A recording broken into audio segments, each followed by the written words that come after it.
Alhamdulillah wa syukurillah, pada malam ini kita masih diberi oleh Allah nikmat yang begitu banyak dan besar-besar semua. Nikmat Allah Subhanahu wa Ta'ala ini kita tidak suruh bayar. Kita itu hanya kalau dikasih suruh bersyukur saja, mensyukuri apa yang menjadi nikmat Allah Subhanahu wa Ta'ala.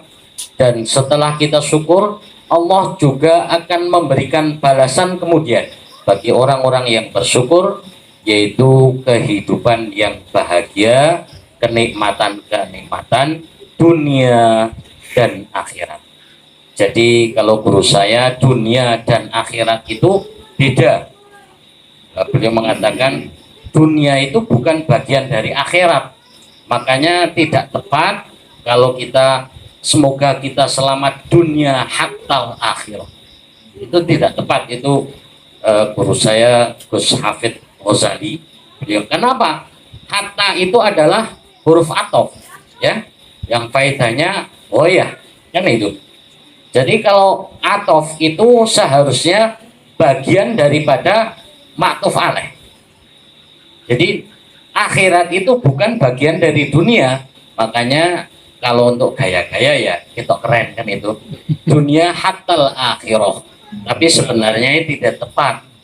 Kalau ini nanti jadi huruf jar, artinya malah kalau kita berbahagia fit dunia hatal akhirah, akhirati berarti kan kalau tadi akhirata atau kalau huruf jar malahan dunia saja, berarti itu nggak sampai akhirat.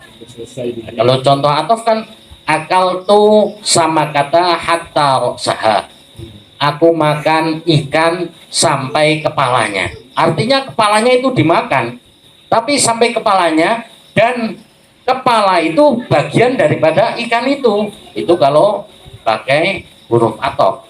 Tapi kalau jadi huruf jar, saya makan ikan sampai menjelang kepala, jadi sampai sini aja, sampai leher, kepalanya nggak kemakan, maka bahagia dunia hatta akhirah ya begitu, berarti dunia saja, akhiratnya enggak. Nah, itu makanya yang tepat ya fit dunia wal akhirah, dunia dan akhirat. Hadirin yang sama-sama menghadap rahmat Allah, nah ini kita akan melanjutkan pelajaran kita kitab Al-Hikam yang saat ini kita Shahifah yang ke-59 baris 1, 2, 3, 4, 5, baris kelima pinggir atau atas. Bismillahirrahmanirrahim. Qala al-mu'allif rahimahullah ta'ala wa nafa'na bi 'ulumihi fid dharaini amin ya rabbal alamin. Bismillahirrahmanirrahim. Qallama takunu, terkadang ono opo al waridatu piro-piro warid, al ilahiyatu kang bangsa pangeran,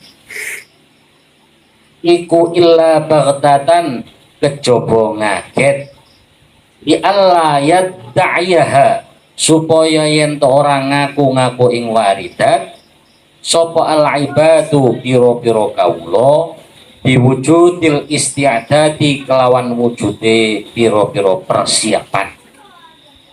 Jadi beliau Syekh Ahmad bin Abdullah mengatakan bahwa warid itu apa?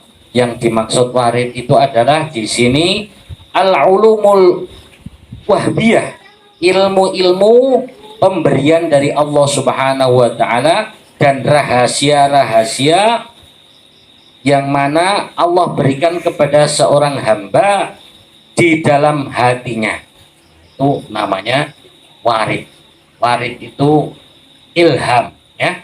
Jadi orang itu kalau sudah dekat dengan Allah ataupun orang yang senantiasa mengingat Allah, berzikir kepada Allah, akan diberi warid-warid, ilmu-ilmu yang laduni.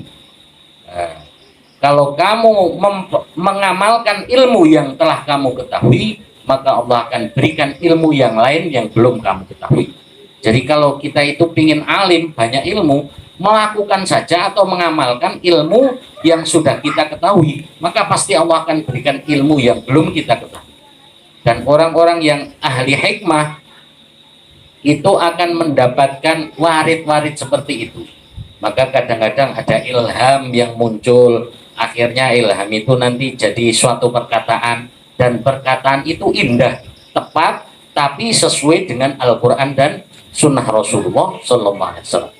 Maka ilham-ilham itu juga harus diketahui oleh orang-orang yang alim, yang punya ilmu.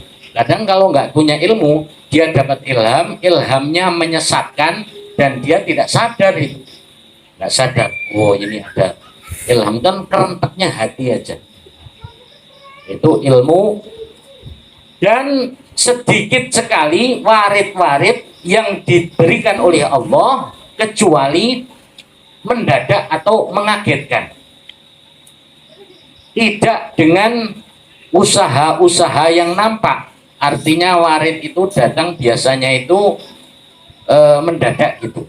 Jadi tidak kalau kita ngamalkan apa terus datang, itu tidak. Tapi biasanya tidak langsung, tidak begitu ngamal terus datang.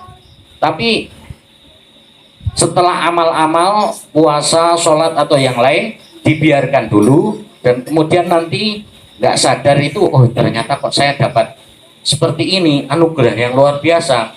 Ini berkat amalan-amalan yang barangkali dulu-dulu. Supaya apa? Li'alla yadda'iyaha, supaya hamba Allah atau orang itu tidak mengaku-ngaku bahwa ini hasil daripada amal saja. Gitu. Makanya kan kita seringnya, wah saya habis tahajud, saya baca ini sekian ribu, habis itu ternyata langsung datang. Nah, ini tapi yang banyak warid-warid yang bagus dari Allah Subhanahu wa Ta'ala, tidak habis amal, tapi lama setelah amal baru datang. Pas ngamal-ngamal itu nggak datang-datang, tapi tiba-tiba pas dia tidak apa-apa, datanglah warid-warid, keanehan-keanehan ataupun perkara yang ajaib-ajaib dari Allah Ta'ala. Seperti Sayyidina Umar itu ketika beliau berkhutbah, khutbah biasa itu tiba-tiba beliau mengatakan, "Hai kaum muslimin, ayo berlindung ke balik gunung itu." Itu ternyata orang-orang yang mendengar, apa ini Amirul Mukminin ini? Khutbah kok tiba-tiba nggak nyambung kan gitu. Tapi oh itulah Amirul Mukminin Umar.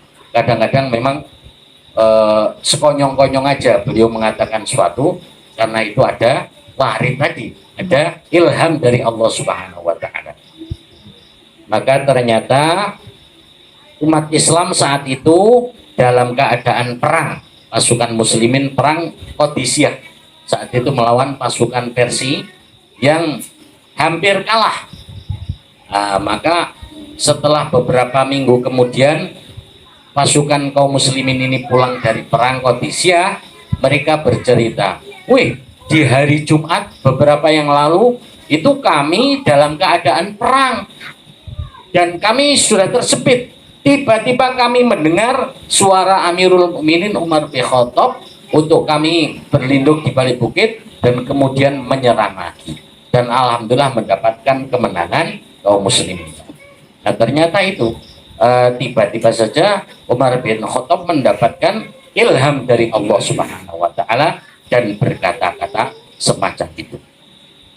Inilah orang-orang yang diberikan oleh Allah Subhanahu wa Ta'ala, itu jarang pemberian ataupun warid-warid itu datang kecuali dalam keadaan mendadak atau tanpa kita mikir-mikir dulu atau tanpa usaha-usaha yang jelas dulu. Itu kadang-kadang mendadak begitu. Supaya kita tidak mengakui, ngaku-ngaku bahwa oh itu gara-gara amalan saya kemarin, kan itu. Kita sudah lupa dengan amalan kita.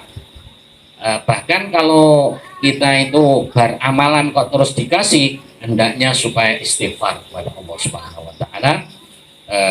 Di satu sisi, astagfirullah, amalan saya itu nggak ada apa-apanya, cuman ini adalah pemberian Allah Subhanahu wa Ta'ala. bukan karena amalan-amalan saya, tapi memang ini saking baiknya Allah Subhanahu wa taala. Itu hendaknya seperti itu. Li alla yadda'iha ibad biwujudil isti'dad bil ijtihadi fil awrad wal ibadat tamassukan binahwi qoulihi sallallahu alaihi wasallam wala yazalu 'abdi yataqarrabu ilayya bin nawafil hatta uhibbahu wa ghafilu an kauni himmatihim muta'alliqatan bidaril akhirati. Jadi itu hadirin yang sama-sama mengharap rahmat Allah Subhanahu wa taala, wirid-wirid ataupun amalan-amalan yang kita lakukan hendaknya itu ya semata-mata adalah karena cinta kepada Allah Subhanahu wa taala.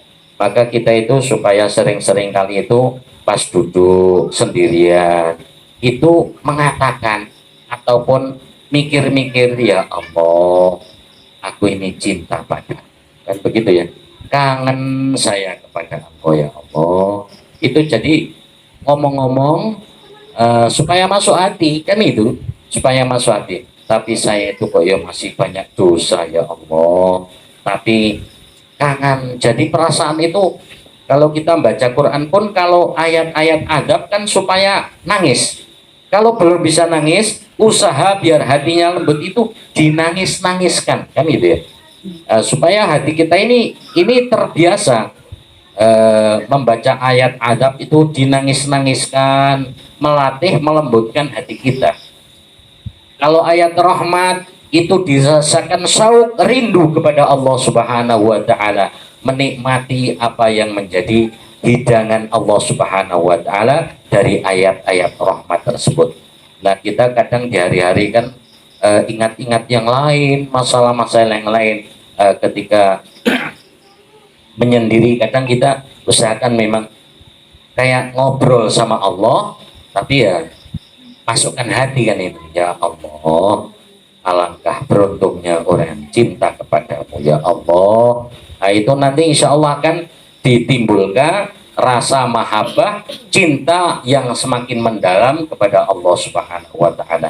Ketika sholat, Allahu Akbar, rasakan bertemu dengan orang yang dengan Allah Subhanahu wa taala yang kita rindukan, kita cintai, Allah dan Rasulullah Shallallahu alaihi wasallam.